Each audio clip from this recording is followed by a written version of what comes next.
the IRS looks at three things. Do you tell them when to do something, how to do something, um, and where to do something. So if you are giving that much instruction to someone, Mm-hmm. Mm-hmm. they're an employee. And they have a process with the IRS that you can actually file paperwork saying, I should have been an employee. Oh, And really? if that person does that, then that business owner could actually be on the hook for a lot more taxes.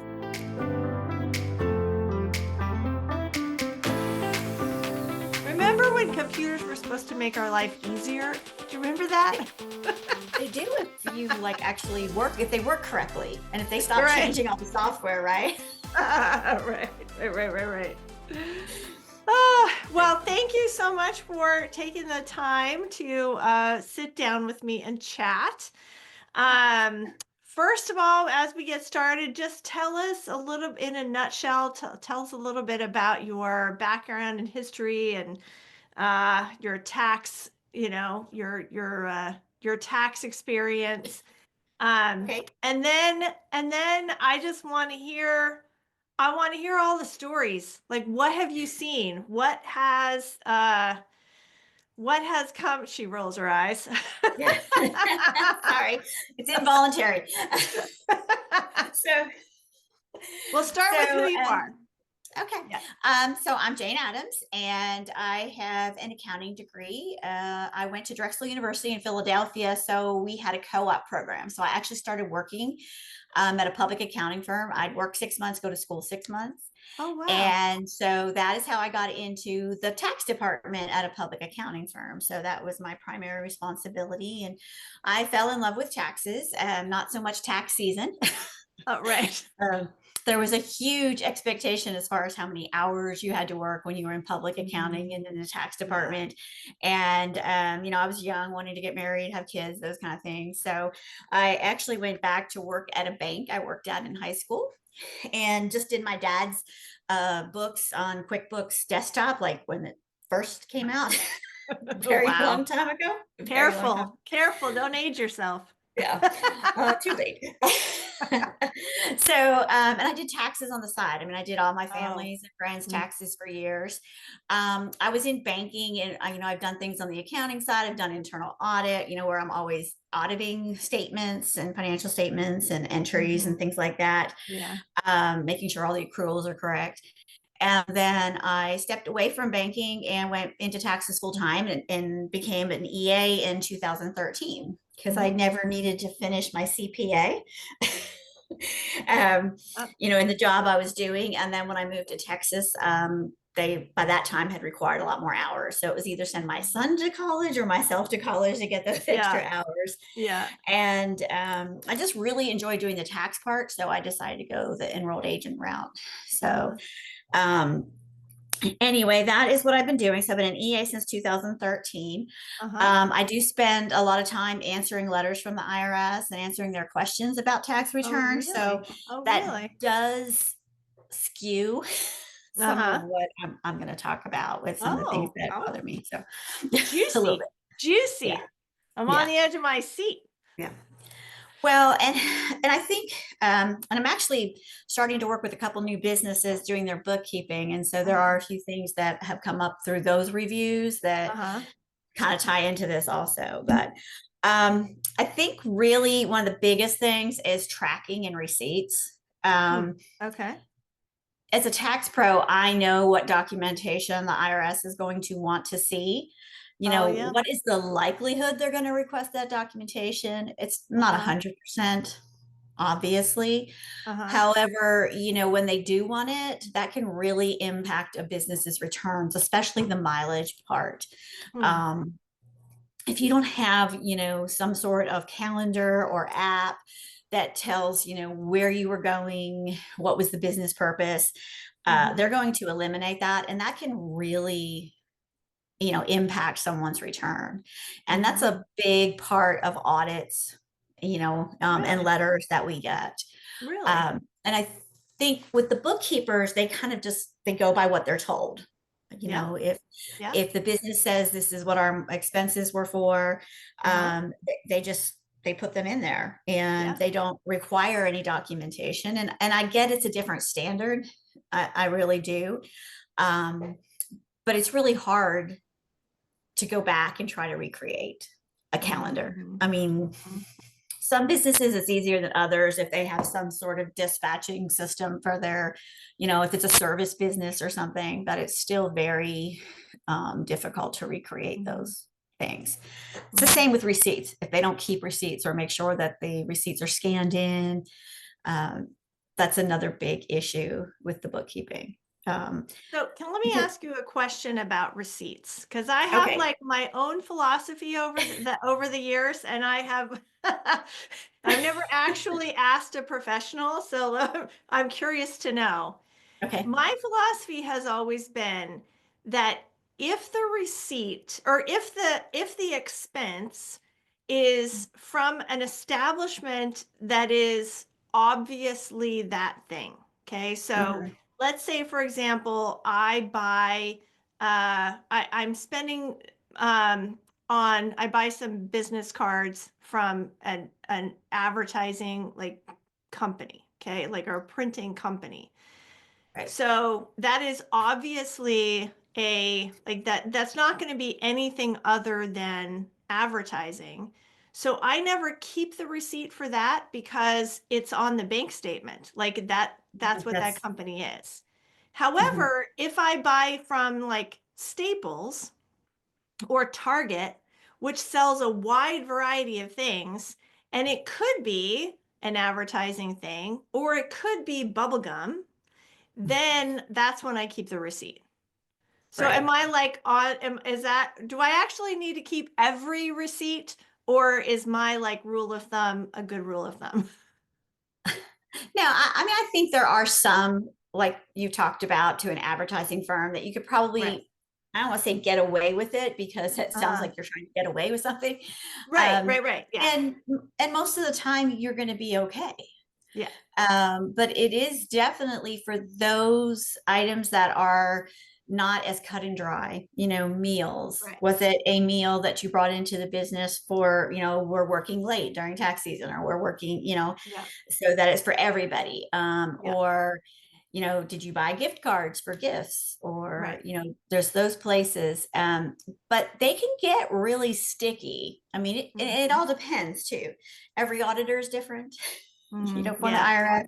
If you're not audited, you're fine, right? That's Yeah. the great thing. You don't want to be audited. Right, right, Um, right. but I guess I come from that side where I have to provide all the documentation. And I Interesting. think also Yeah. not only is the vendor reasonable, but is the expense reasonable? So Right. um, too often some small business owners want to throw everything into advertising, right? Oh, Mhm. well, I gave a gift to this person, that's advertising. Yeah. Or, and sometimes the, examiners will look at it and say that doesn't really make sense. I mean, you're not making enough money for you to be spending all this money on advertising. Or, it's kind Mhm. of a balancing. Or is it Yeah. something uh that's extreme? And and Yeah. goes back to reports, right? Because I have some that never pull the profit and loss report, Mhm. or the balance sheet report. I have a lady that now that I'm working with, and I ask her about the contract labor because, of course, it's that time of year. I'm like, do you need me to issue 1099s? Yeah. What's going on? No, I don't have any contract labor. Well, first thing I do is pull the profit and loss, and there's all this category, huge dollar amounts for contract labor. And so she Mhm. says, well, I don't know what that is. So we ended up pulling the journal and the entries, and I had to send it Uh-huh. to her. She's going to tell me what that is. Yeah. So if Yeah. they're not providing the reports to the company owners or Uh-huh. managers, Uh-huh.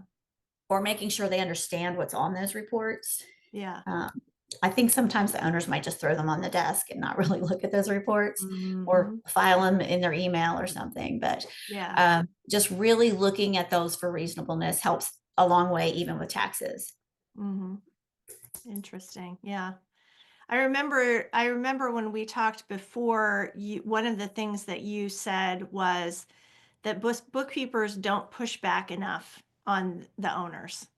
That Yes. you just kind of let the owners push them around. when that's actually not doing that's not doing good service to the owners. If you're, Exactly. yeah. And it's hard. I get it, because you want to keep your business and you want to keep your, because you are doing a service for them and you want Yeah. them, they're your customer, you want them to Yeah. be happy. But in the long run, it's going to cost you more time and effort if you have to go back through digging for things, Mhm. trying to figure out or remember. I mean, we talked a little bit about they age earlier. I know for me, I can't remember what happened this morning and what happened a year ago. Right. So, you Yeah. really want to stay on top of it. Uncategorized expenses, right? Where they tell Right. the owner or they request the information through the system or an email and they never get a response. Yeah. And then at the end of the year, well, what is this? And Yeah. you're not Yeah. helping the owner if they're not allowed to take advantage of true business expenses and reduce their tax income. So, Yeah. Yeah. Yeah. Wow. Yeah. That's, yeah, it is. It's a hard uh balance, thing to keep in mhm. balance. All right. So receipts, tracking everything. What else you got? Um, well, we talked about contract labor. So one of the Oh. things that I've seen impacted on both sides, really, because having done taxes for individuals, as well, are these people really a contract employee? Mm-hmm. It's very common in some of the, construction businesses where they want everybody to be a contract employee, Mm-hmm. and not understanding those requirements. And that Mm-hmm. could be a huge impact to the owner of the business. Is really, the IRS looks at three things. Do you tell them when to do something, how to do something, um, and where to do something. So um, if you are giving that much instruction to someone, Mm-hmm. Mm-hmm. they're an employee. Yeah. And there are some caveats with professionals and some other, type Yeah. things, but we get these people who come in and, oh, I'm a contract. I now have to pay all my own Medicare and Social Security Mm-hmm. taxes, and Mm-hmm. they're not aware of it. And they're, stuck at the end of the year. And they have a process with the IRS that you can actually file paperwork saying, I should have been an employee. Oh, And really? if that person does that, then that business owner could actually be on the hook for a lot more taxes. Mm-hmm.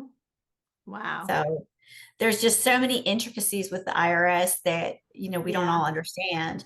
And I think that if bookkeepers have someone, maybe not necessarily the tax preparer for that does the returns for the businesses that they do the books for, Mm-hmm. but someone they can reach out to, throughout the Mm-hmm. year and answer Mm-hmm. questions, just somebody that they can talk to. Mm-hmm. It doesn't hurt to talk to the actual tax preparer. Sorry, I've got something Yeah. flying in my face. Um, but you want to make sure that you understand the impact on the tax Yeah. return. Yeah. Yeah. Wow. And it sounds like not just the impact on the tax return, but like the impact on, fees and penalties and all that stuff if it's not correct, right? Oh yeah, that's where the big money comes in for the IRS. Yeah. It's the interest and the penalties and all that stuff. So Oh man. it Oh can add up man. really fast. Yeah. Yeah. Oh my gosh. All right. What else is that? So we've got receipts, we've got contract labor. What else is Mhm. on your list? Um, I would say, I mean, we talked a little bit. I think you posted something about cash. It was prepaid expenses, right? Oh, uh-huh. Um, and I think that's a big part of cash versus accrual. Mm-hmm. Sometimes people don't really understand what that means as Yep. far as the bookkeepers. And so I'm so excited about your new course, because I think that's really going to help them. I mean, there's a lot to accounting and there's a lot to bookkeeping, but Mm-hmm. having someone to explain not just what you do, but why you do it. Yes. I'm a why person. I love, if Yeah. I understand Yeah. why I'm doing it, I Yes, usually remember better. absolutely. Yep. And so I think that course is really going to help them, with how to make entries for prepaid expenses, Yeah. um, so that Yeah. they know that it's accurate as far as cash or accrual. Yeah. Yeah. Yeah. So, when I posted that question, I was specifically talking about like deposits, Mhm. prepayment for for work that was going to be done either on the receiving end, so like a customer, like a retainer, maybe like for a Right. lawyer or them prepayment. But then I think it sounded like you were also, and you reminded me, prepaid expenses being things like an annual insurance payment that needs to be spread out throughout the year. Right. So, do you think that one or both of those is like more important to include in the accelerator, or do you think both are equally important to include? I think they're both equally important. Mm-hmm. As, I mean, I think the bigger risk for like the IRS perspective would be the money coming in because they're more interested in you accounting for that at the right time. Oh, Um, really? yeah, I mean, that's what they're looking at for taxes. I mean, for Uh-huh. the customer's sake, I would want both to be accurate. Uh-huh. Because one of the things that I do with when I'm representing somebody with the IRS is I get a Uh-huh. retainer. Mm-hmm. So, and then I charge it off as I go through the hours because you never know Yeah. how long you'll be on hold with the IRS. Right. Yeah, right. So, yeah, I put it in and then I, adjust it Uh-huh. as I bill it. So they also know what I'm spending time on and what they're paying me for. Yeah. Um, but I think just sometimes we just think, oh, it's insurance, and we don't think about it 6 months or a year or Right. Right. Right. subscriptions. Right. I get it's called the tax book, but I get Uh-huh. the book, and then I also get like a online subscription to Uh-huh. information for the whole year. Uh-huh. So, and I get that in December of every year. So Yeah. it should go across Yeah. 2 different years for me. Yeah. Um, but yeah, I don't think they really understand the true difference of accrual and cash Hmm. accounting. Yes. Yeah, that's definitely something that we're going to include because Mhm. what I've learned in talking to more and more people like you, the IRS doesn't require you to be accrual until you're like what, $15 million revenue, like something huge, right? Right. But if you want a loan, you have to be on accrual. Mhm. You can't get a loan just doing cash basis. So like that's huge. If you're gonna sell your business, Mhm. then they want you to be on accrual. Like everybody wants you to, even though they say, well, you don't have to. Right. But Still, it's like definitely everybody better. wants you. Everybody wants it. So yeah. So helping people understand that and the ramifications of that, and it can mean really big. It can mean really big difference. So And being I in mean, banking, it's about the cash flow, right? mhm. I mean, they don't care when you earn the money. They want to know that you're going to have the money when it's time to make the payments. Right. So, Yeah. Yeah. and that ties that into that. But Yeah. yeah, those are the main things. I mean, I've been like thinking about this and a lot Yeah. Yeah. since we Well, I talked. appreciate it. Well, I appreciate it. Well, I and like all the people that are going to be taking the accelerator course, like it is just it's so exciting to me to have people like you involved in the creation of this, Mhm. so that you can say, look, with all this experience that you have going before the IRS and involved in audits and all of that, to be able to say, okay, this is what they're going to look out for. Like Right, this is like just the fact that today you're like, if you don't have a good calendar or app, they're not going to let you include that right. mileage. And Yeah. for some people that can be huge. So, yeah. It really is, especially depending on the type of business that you have, right? Where that's all you do is drive between places. Right, right, right. Oh, Right. anyway. Well, excellent. Well, thank you so much for Sure.